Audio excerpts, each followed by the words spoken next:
Jeff, I need to ask you about science. You're a certified science man with your coat. Yeah. So I have my science paper. That's good. Your science paper. I'm an accredited science college. All right. Well, how do solid-state drives work in computers? So, when you plug in your SATA port, there are 4 little robot arms that pick up the bits and move them to their locations, which is actually what allows them to be dropped. When you drop how them, does that work? The arms clamp down and hold the bits in place, and that stops them from getting jostled around and makes so that the arms can still find them when it's done being dropped. I see. So regular hard drives don't have these safety features? No. That's why they're obsolete. Okay. How do regular hard drives work then? You just plug them in. There's no real known mechanism. Quit laughing at me, like, you're just too dumb to know that I'm right. I'm sorry, Jeff. I'm sorry.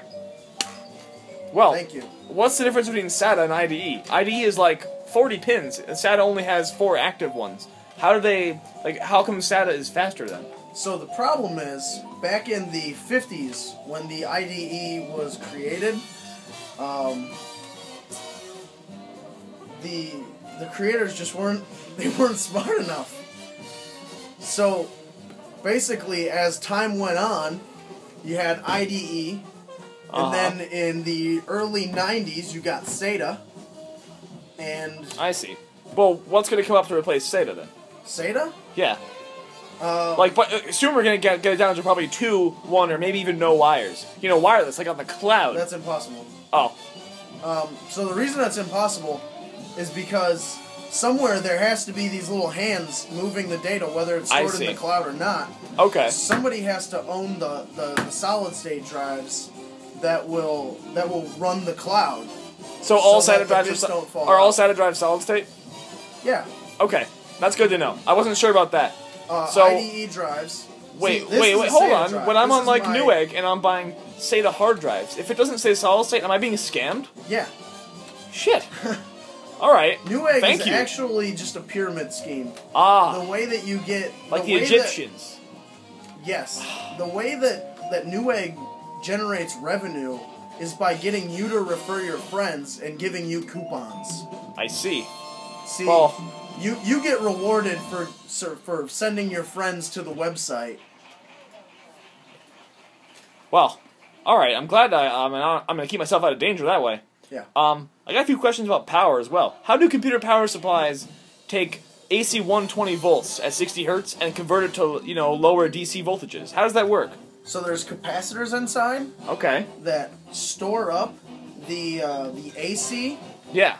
And they because the AC is alternating, it pulses, and the capacitors make it so that they can trickle out DC current. And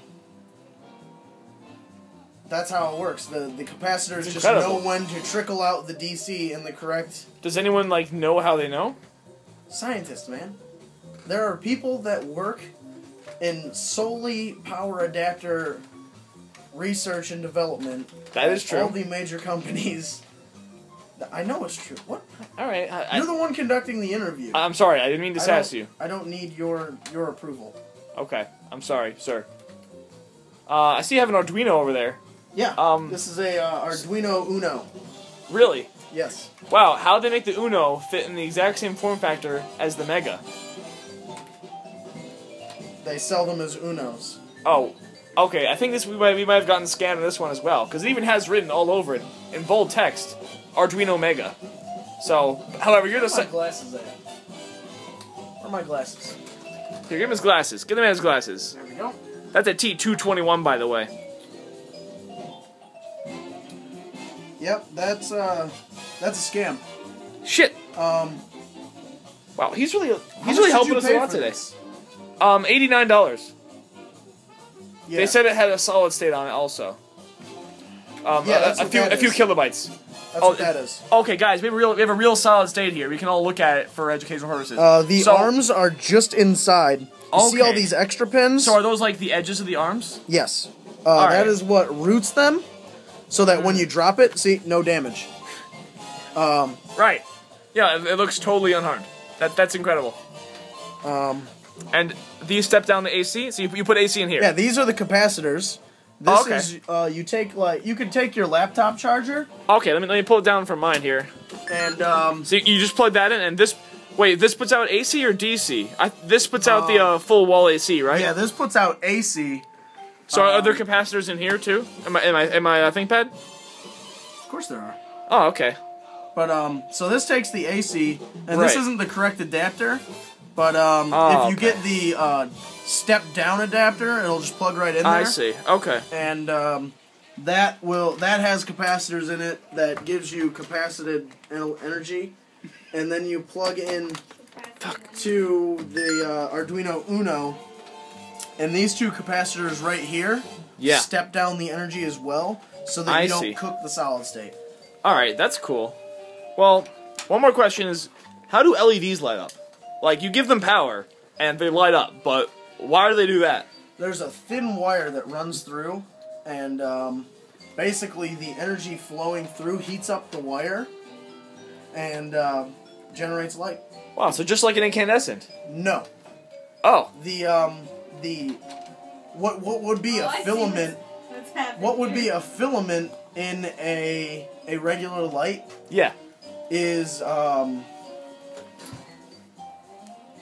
it's not the same. In an incandescent bulb, you have your filament, but in an LED, it's a few atoms wide, and basically it's just a few titanium atoms that it's unbreakable. It's titanium. Okay. Is that why LEDs are so light? Huh?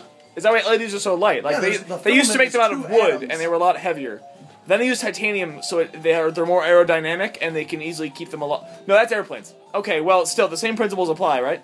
Yeah, the 2 or 3 titanium atoms convey electrons and heat better than the incandescent bulbs. Or better than the old wood revisions, too. Yeah.